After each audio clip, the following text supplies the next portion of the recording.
ሁላችንም እዚህ አትፍዘዝ በደንብ አርገ ተከታተል ነፍ ያነሳ ቃታን የሰበከ ሙስሊም እንደሌለ እየታወቀ የሰበቁት በአጠቃላይ መሳራን የታጠቁት የራሳቸው እምነት ያላቸው እምነታቸውን በአደባባይ የሚያውጁ እነሱ ሆነው ይያለ እንግዲህ የኢትዮጵያ አምላክ የአማራ አምላክ በሙታን አምላክና በተዋህዶ ሃይማኖት አምላክ ትጥቅህን ማጥበቅ መሳሪያህን መወልወል እንደሆነ ተረድተህ ታውቃለህ። እንደው ከቻላችሁ እናንተ የመጀመሪያው ሀገራችንን ጥላ ላይ ከባትም ይህ የእስላም መንግስት አይገዛንም ብላችሁ እንደው ከፊት ነበር ሆነ ይባላል።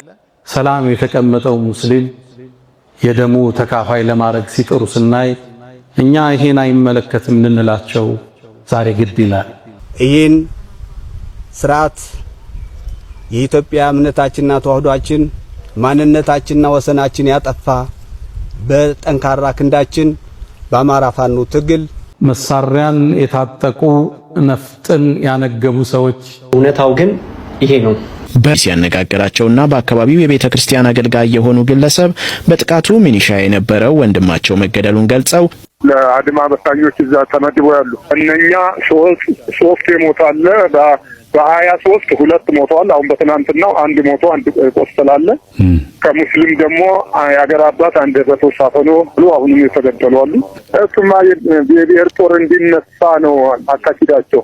የሚፈልጉት መሳሪያ ያዘን ክርስቲያንና ሚሊሻ ሙስሊሙም ሆኖ ታጣቂ ሚሊሻ የሆነን አይወዱም። ያው ታገኙ ይገላሉ። ካነ ሰላም ላይ እኮ መስጂድ ላይ ገብተው ሲገሉ ሙስሊም ብለው እንጂ ወሃቢያ ወይ ሰለፊያ ወይ ምናምን ብለው አይደለም የሚገደሉ።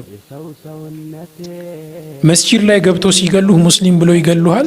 ከዛ ሊለያዩ ሲፈልጉ ደግሞ ወሃቢያ ብለው ሰለፊያ ብለው ሱፊያ ብለው ይመቱልሃል። ምን እንደሆነ ታውቃለህ? በፊት እኔ የድሮቹ ሙስሊሞች የት ሄዱ እላለሁ። ከተላለ ለ1400 ዓመት ሙስሊሞች ያልተከበርንበት ድምጻችን ያልተሰማበት ለሰው የመቃብር ቦታ ያጣንበት የአምልኮት ቦታ የሌለን የሃይማኖት በዓሎቻችን ለማክበር አባቶቻችን በየፋብሪካው ጾማቸውን ተከትረው ረፍት የሌላቸው ጊዜ እዚህ ሀገር ላይ ጽንፈኞች የሚፈልጉት አሽቃባጭ ልፍስፍስ መብቱን የማይጠይቅ መብቱን የማያስከብር በዲኑ የማይኮራውን ሙስሊም በደንብ ይፈልጉት። ለምሳሌ ቢኖር አይጎዳቸውም። ተግባባናል። መብቱን አይጠይቅም፣ ወደ ተነዳበት ነው የሚሄደው። ለምን ይጠሉታል ታዲያ? አይጠሉትም እኮ። የሰው ልጅ በእስልምና እጅግ የተከበረ በዚህ ርዕስ ዙሪያ ጥልቅ ስታነቡ ትደነግጣላችሁ። ነፍስ አይደለም የሰው ልጅ የእንስሳት ነፍስ ማጥፋት እስኪከብዳችሁ ትደርሳላችሁ። ወላሂ ሐቅ ካልወገን ወርቀናል። እኛ ሙስሊሞች የጀሃነም እንሆናለን። ደግሞአለሁ፣ ሐቅ በማንም ነገር ይሰራ በማንም ይፈጸም ሐቅ ጎን የመቆም ግዴታ አለብን። የአማራ አካባቢ ሄት መጠመንጃ የሚወዘውዘው መስቀል አድርጎ ትልቅ መስቀል አድርጎ ኦርቶ አማራ የተቀላቀለበት ይሄ ፋኖ መቼም ብቃጥልም አንተም ስትጮህ ትኖራለህ፣ ያኛውም ጫካ ለጫካ ሲራወጥ ይኖራል። ይሄ ህይወት የሚያስገብ ማንም አይሰማህም። ያንን ታሪክ ልትደግመው አትችልም። አስተሳሰብ በዛ ተመርዟል። ያንን ቆሻሻ ታሪክ የኔ ነው እያልክ ነው። እኔ ነኝ ያንን በደል እየፈጸምኩ ያለሁት የነበርኩት እኔ ነኝ ማለት እኮ እደግመዋለሁ ማለት ነው። አለመጸጸት ነው። ከዛ ቆሻሻ ነገር ራስን አለማግለል ራሱ በጣም ለሌሎቻችን ደውል ነው። ማፈር ሲገባቸው መሸማቀቅ ሲገባቸው የነዛን ቱልቱላጪዎች የነዛን ገፊ አጼዎች የነዛን እርጉም አጼዎች እኮ ታሪክ የኔ ነው ብለው ደፍረው ደረታቸውን ወጥተው እኔ ነኝ ስጨፈጨፈ የነበርኩት እያሉ ነው። በእኔ ሃይማኖት ስር ነው ስትጨፈጨፈ የነበርከው ንጉሱ የኔ ነው እያሉ ነው። ያንን ቆሻሻ ታሪክ ለራሳቸው በግድ እኮ የጫንባቸው አይደለም፣ ራሳቸው የኔ ነው እያሉ ነው። ልንጥላቸው እንኳን ብንሞክር የኔ ነው እያሉ ነው። ስለዚህ ግፈኞች ናቸው፣ በዳዮች ናቸው። ስለዚህ የነዚህን ፖለቲካ አምርረን ልንቃወም ይገባል። የነዚህን ፖለቲካ በተፈጸመብን በደል ግፍ፣ በተለይ ሙስሊሞች ላይ በደረሰው ጭቆና ግፍ በደል እነዚህን ሰዎች ተጠያቂ ማድረግ ይገባናል። ምክንያቱም እነዚህ ሰዎች አሁንም ይህንን እያሰቡ ነው።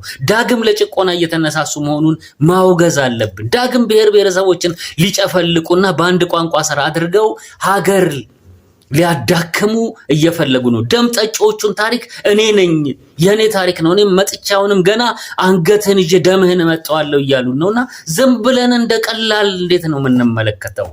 ሰዎች ይሄንን ነገር በደንብ አድርገን እንየው። በእኛ ስር ናችሁ እያሉ ነው። ይሄ አስተሳሰብ ያጼው አስተሳሰብ ነው። ይሄ አስተሳሰብ የፋኖ ማራ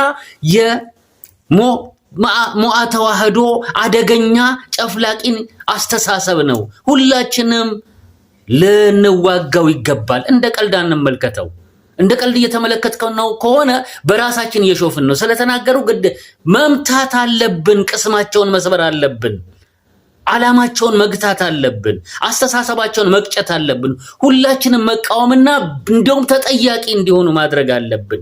የአእምሮ ተጠያቂ እንዲሆኑ ገዳዮች መሆናቸውን አስገዳይ መሆናቸውን የገዳዮችን ታሪክ የኔ ነው እያሉ ገና ለመግደል የሚያሴሩ መሆናቸውን ዓላማቸው የመሆኑን መናገር አለብን።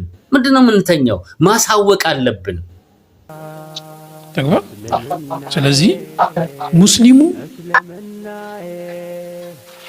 በቃ መስራት አለብህ። ሌላ ምንም እንትን ማቅረብ የለብህም። ስለ እስልምና በኩራት መናገር፣ መጠየቅ፣ ማስከበር የሌላውን ሃይማኖት እንደማትነካው ሁሉ ያንተም ሃይማኖት ሲነካ ነብር መሆን አለበት። ያ ጀማ እስልምና ግደሉ ጨፍጭፉ ይላል። ስለዚህ የትም ቦታ የሚደረገውን ጅምላ ጭፍጨፋ እንቃወማለን። አላሁ አክበር፣ አላሁ አክበር፣ አላሁ አክበር።